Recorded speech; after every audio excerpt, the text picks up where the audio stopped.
So, Daniel Ricciardo is replacing Nyck de Vries after all. No, sir, I don't like it. Here's why. I am glad that Daniel will get a chance to see out his Formula 1 career on his terms instead of being carted away from McLaren after they basically got bored with him and threw him away. I know, I'm a McLaren fan, and even I think that his removal from the team was... oh, that was too harsh. That smile is enough to melt anyone's heart. He is such a charming guy, and I'm happy for him. But there's something about the manner in that he's returning, it just rubs me up the wrong way, you know? It just doesn't sit right. I guess we all need to update that famous radio message. For anyone who thought I'd left, I left, but then I unleft. Let's put something in perspective here. Nyck de Vries got less time in Formula 1 than Nikita Mazepin. Mazepin! Was Nyck worse than Nikita Mazepin? No. This was clearly way too harsh for him to be removed after just 10 races. Not too long ago, you get at least most of the season, but then of course you have previous with Brendan Hartley and oh, maybe I should have seen this coming. But he wasn't spinning out anymore and he was making good improvements, and he actually did do better at Yuki at a couple of the races, so it wasn't a complete whitewash against Nyck. And besides, that Alphatauri AT04 is the worst car on the grid right now. Even Yuki's not getting much out of that car recently, and he's the only guy that scored them points. He is carrying that team as best as he can. And when Daniel Ricciardo comes in, oh, people are just going to forget that he's even there. But what is becoming quite clear is that the Alphatauri team of 2023 is nothing like the one in 2020 where Pierre Gasly got his famous win at Monza. That was still off of the coattails of the old Toro Rosso model of sharing as many components as possible with the main senior team. That has suddenly become more diluted as it's now become a sister team Alphatauri, and their own development is quite clear. It's not really working out. They're going to go back to the old model. So why don't I like this? Well, it's down to the whole way it's been handled, this sordid situation. I knew that Nyck de Vries was most likely going to be replaced. It was inevitable. I thought, oh, by the time we get back from the summer break, we'll find out that Daniel Ricciardo's back in the car, or Liam Lawson perhaps, and that Nyck de Vries will be sent on his merry way. But no, it came way too soon. Very, very weirdly too soon.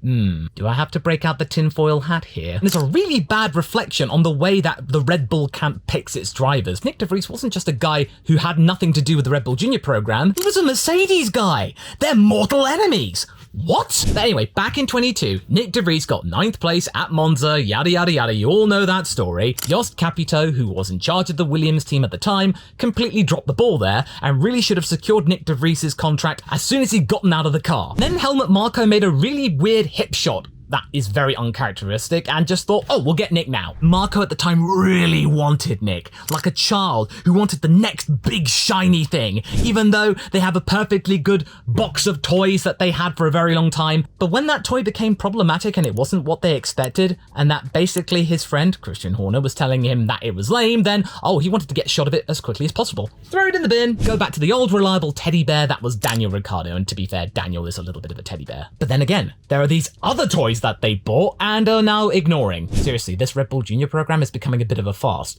And don't tell me that the most successful and consistent driver program at the moment is the Williams Driver Academy. But it gets worse. Now, there are rumors around Helmut Marko wanting to poach the likes of Charles Leclerc, Lando Norris to get into the main team alongside Max, and Liberty Media are encouraging him to have 2 #1 drivers in the top teams to make things extra exciting. What? This is terrible. Liberty Media don't encourage the guy. But again, this is being reported, rumored, not fully confirmed yet. But if that were the case, this would be terrible. There are 6 young Red Bull drivers in Formula 2 alone. And then you've got Liam Lawson, who's absolutely stonking it in Super Formula. Potentially Marko wants 2 drivers to have absolutely nothing to do with Red Bull, have loyalties elsewhere, and this is the disgrace. I feel bad for the likes of Enzo, Zane, Isaac, Dennis and what have you. They've been given false hope that they might have a chance at Formula 1. They're also advertised that they would have a genuine chance because for a long time, the Red Bull Junior program was pretty good at getting young potentials on the F1 grid.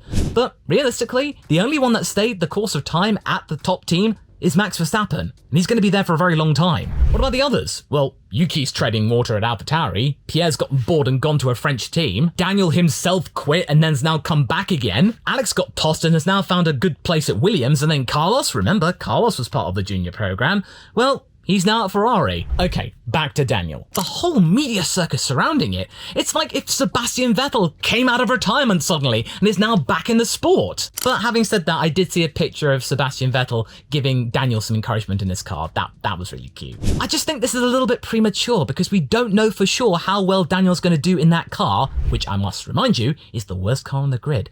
What would happen if Daniel Ricciardo gets in that car and doesn't score any points, and then Yuki manages to score some points? What will happen then? The whole Red Bull group will have egg on their face. We don't know yet. Just wait until Hungary. It's only next week. But either way, the main itch that I want to scratch here regarding my misgivings with this decision is that Daniel Ricciardo had not even completed the tyre test, which was rumoured to be the benchmark and evaluation about what his future was going to be at Red Bull. We only had the morning, some vague social media shots of him getting in the car, then those little clips of him spinning at Luffield on cold tyres, may I remind you. And then he was rumouredly meant to have a time that was so good it would have put him on the front row of the grid. But that turned out not to be the case. The reported times at the end were a 1:27.4, which would have been good enough for 8th place. Not all that great. And also, the tyre compounds at play here, those Pirelli guys were testing the entire widget for 2024, C0 through C5. All of those compounds were there to be used, not just the ones at Silverstone. So Daniel might have been on stickier tyres. So what does that tell you? It's not all that conclusive. Remember the whole thing about testing? Oh, you should never actually believe what testing says, because there might be some false dawns there. To me, this whole thing felt like a formality that the likes of Christian Horner felt like, look, Daniel, let's just get you in the car, let you drive around a little bit, get social media all hyped up, and then when they're at their peak, just announce you for Alphatauri, because if we did it a little bit sooner, it would look a little bit weird and we might get some backlash out of it, but you know, just be patient, mate. When Daniel Ricciardo went a couple of months ago to Faenza to check out the Alphatauri facilities, everyone thought, oh, this is gonna be it. And then people were saying, oh, no, he's there for a friend's wedding. Oh, no. I knew that was not the case. I made that video a couple of months ago. That's why I didn't make one initially, because I just could not be bothered. But now I've had some time to think. Now I'm actually vocalizing what I think. But then again, this is just conjecture. This is just how I view things. So I may be completely wrong. In fact, I am probably wrong, but I just needed to share it. Also, as part of the whole media circus from yesterday, they were all saying that Daniel's simulator work was top notch. He was doing so well in the simulator, even though a couple of months back, Helmut Marko said that Daniel's simulator work was terrible and that he'd really fallen off the wagon in recent times, that he wasn't really good enough and that he wouldn't be troubling the likes of Alphatauri and at Red Bull in terms of getting a seat. So it's a bit contradictory there, but maybe he did improve over those couple of months. If that's the case, fair enough. I am glad that he is going to be back on said grid and proving to us all that his time at McLaren was just a temporary blip, because you could easily say that Zach Brown saw Daniel Ricciardo as a shiny thing and it was an impulse buy. Absolutely. Zach Brown could have done the same thing that Helmut Marko did with Nyck de Vries. There you go. And that it just didn't work out and that they parted ways. Hopefully his time at Alphatauri is not going to be a reflection of where he is currently and that he has actually got the spark back, that he's in the right team, he's in the right environment where he will thrive.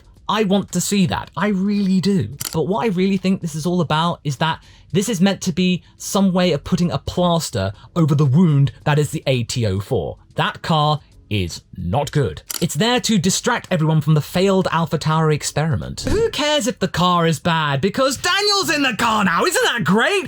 Oh, okay, buy our overpriced merch with Daniel's number and face and name on it. There you go, support the team, support Daniel. It just feels so commercialized. Yeah, I get it. Daniel Ricciardo's a really good driver and he's a really nice guy, but he's not a commodity, he's a person. Allow me to play you out what I think the Season 6 of Drive to Survive will do with this whole thing of him going to Alphatauri. Picture this. Daniel Ricciardo enters the interview room. He walks towards the chair. He sits down. He's wearing an Alphatauri shirt. He then goes, check the threads, fellas. The interviewer goes, that's a very funny shade of papaya, Daniel. And then he smiles. Yeah, we don't talk about that, mate. Oh well, cool. Daniel's back in, great. But this has happened now after just 10 races. This is way too early to be starting silly season. And I feel like Nick was starting to get a handle on the car and that with these upgrades, he could have had a couple of races to fully get them optimized into his liking, and then maybe he could have gone from there. But then most likely they thought, oh, what should we have expected? Oh, he came from Toto's circle. Oh, he's useless. Get him out. But maybe he should have seen this coming for himself because he's not a Red Bull Junior driver. You have to be really good to survive there. Checo's seeing that for himself. His place is also a little bit insecure. Daniel is now on the grid. He's not just this random fly circling around you during all of these media junkets where it's quite clear that Max and Daniel are getting on and that Checo's just awkwardly standing there not getting the in-jokes. Nyck DeVries nowhere to be seen. The media was making it clear to us this was going to happen. And if this happened in 2024, fine. Let him replace Nyck. Okay. Nyck had a whole season to actually show what he could do. He didn't do it. Okay, go. And let Daniel come back in the new old car that shares more Red Bull components, being a more representative figure for Checo to actually compare himself to. And then in 2025, when Sergio's contract is up, okay, it didn't work out, Sergio. Thanks for all the help, and we're just going to take Daniel, okay? Then fine. Or if you really didn't want to do that mid-season, just swap them, like you always do. Put Daniel in the Red Bull car, Sergio in the Alphatauri. But would Sergio want to hack that? I feel that if that was actually offered to him, Sergio would just walk. But all of this is just showcasing the downfall and the lowest point of the Red Bull Junior program. I feel really bad for all of those talents, all of those families and sponsors. They paid millions to get their sons to a place where they could be driving in the top tier of motorsport. For years they've struggled against adversity to then finally have a chance in F2 to really show their potential. And now they're looking to downsize. So some of those people might be dropped. And then what? What's their destiny going to be? Oh, it's at the whims of Helmut Marko. Buy shiny things from the other side of the fence that have nothing to do with them. Yes, some of them may not be good enough to be in Formula 1, but most of them probably are, and they should be given a fair chance and a good, clear path towards that at the second team. And then we got to talk about Yuki. Poor Yuki. What's going to happen to him? He's been carrying that team and giving them some hope for this year, but now Daniel's going to come in and completely overshadow him. He might score points. He might actually make Yuki's tenure at Alphatauri all the worse, because if Daniel scores loads and loads of points, they're going to look back at Yuki's performance earlier in the year and think, well, why weren't you scoring points, Yuki? You know this car more than Daniel does. Then what's going on here? Maybe you're not cut out to be here after all. I thought that Yuki was going to be a shoo-in for next year. Now I'm not so sure. He really should go and try and retreat to Aston Martin, where the Honda relationship is starting to kick in. Yuki is a Honda candidate and a younger driver at the time. I think he might do well alongside Fernando Alonso because he does actually admire Fernando quite a lot. Look, Daniel back in a Formula 1 car, that's going to be good in terms of generating interest for the 2023 season. We were all getting bored of Max Verstappen winning every single race.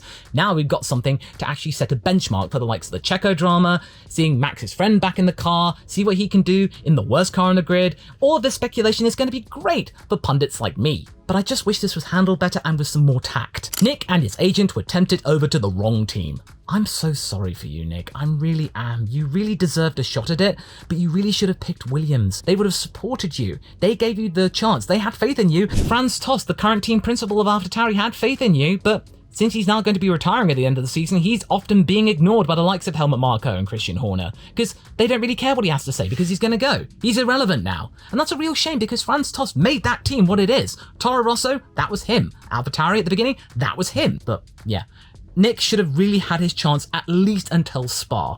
If it was clear that by the Belgian Grand Prix he wasn't cutting the mustard, fine. Just replace him during the summer break. There you go. But we'll never know now. Oh well, oh well.